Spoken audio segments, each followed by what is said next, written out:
today we're going to be talking about the bench press in this video. We're going to be talking about the setup, the execution, and then going over some common mistakes and how to troubleshoot them with some cueing. With me here at Dolly, she's going to be helping me demonstrate the setup and the execution. So with that said, let's see if we can get this done in 5 minutes.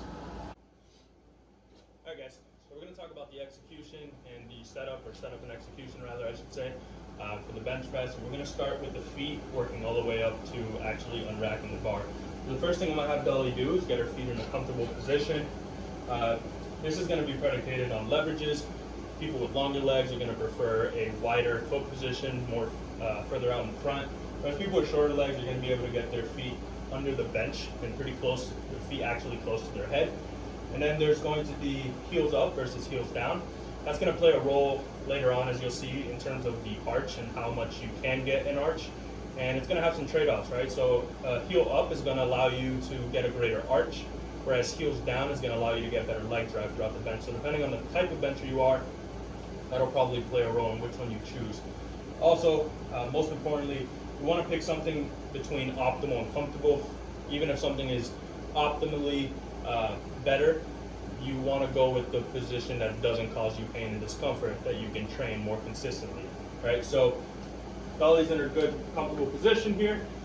So now what she's going to do is she's going to, as she's getting down into the bench, getting into position, she's going to think about retracting her shoulder blades. We know the bench is not like a push-up, it is a fixed scapular movement, so your scaps are retracted, squeezing together the entire time.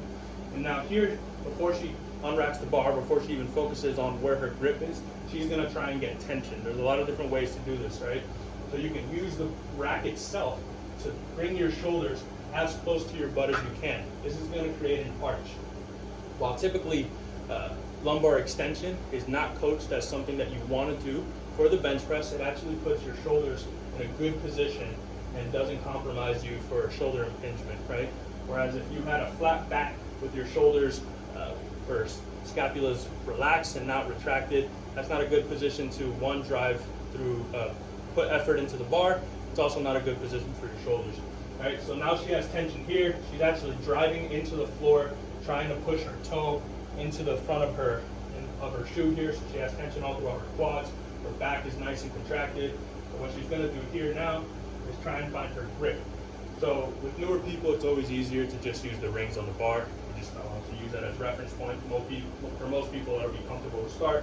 But for more advanced people, it's good to know that wider arms are going to prefer wider grip, typically, and shorter arms are going to prefer a shorter grip. Again, this is going to be dependent as well on somewhere between optimal and comfortable. If you have long arms and you have a wide grip, but that hurts, and a shorter grip does not, that is something to consider. From here, she's going to get tense and she's going to unrack.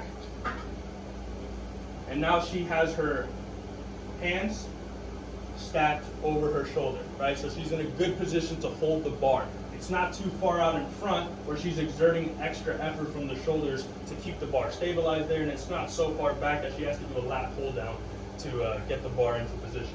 So now that she's stacked right there in a good position, as she brings the bar down, she's not just bringing the bar straight down, she's bringing it down diagonally, right? So for women, I usually use a reference point of using the bottom of the bra strap as the reference of where you want to make contact. But again, this is just going to be dependent on your grip and leverages and just overall what feels comfortable. People with shorter arms or people with closer grips are going to contact a little bit lower. People with longer or wider grips are going to contact a little bit higher. From here, right, she's stacked. If I were to show you from the side, her elbows are slightly tucked in because she has a pretty narrow grip.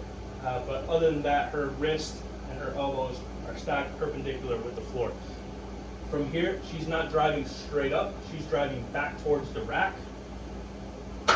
Yep. So the end position should be right where you started, right? So your wrist directly over your shoulder.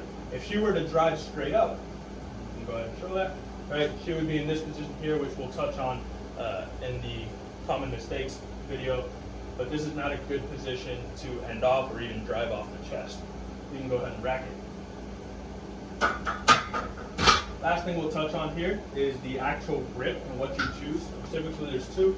There's the standard grip where your thumbs go over the bar, and then there's the what's known as the suicide grip where your thumbs are behind. Right? Unless you have some absolute medical condition where you cannot fully grip the bar, this grip is not recommended. It's not stable. You don't have a really strong grip on the bar itself, so at any point the bar can slip if it's sweaty or knurling is bad, and that's a good way to end your lifting career. Right? So you want to grip the bar, thumbs around, and then you also don't want to think about knuckles straight up towards the ceiling. Right? What's going to end up happening in this position here, if you can see, the bar, all that weight is on her thumb. You want that weight to be on the palm, right, the meaty portion of your hand. So from there, what you would end up doing for somebody who maybe can't conceptualize that just from telling them is you would have them think about cupping the bar, right? So she's going to go ahead and do that. Now she can unrack the bar from that position. And it's already on her palm here. So what she's going to do is just grip it. Now she's in a good position, right? Really easy way to get that through to somebody. So that's everything for the bench press setup and execution. And in the next video, we'll cover some common mistakes and troubleshoot how to correct for them.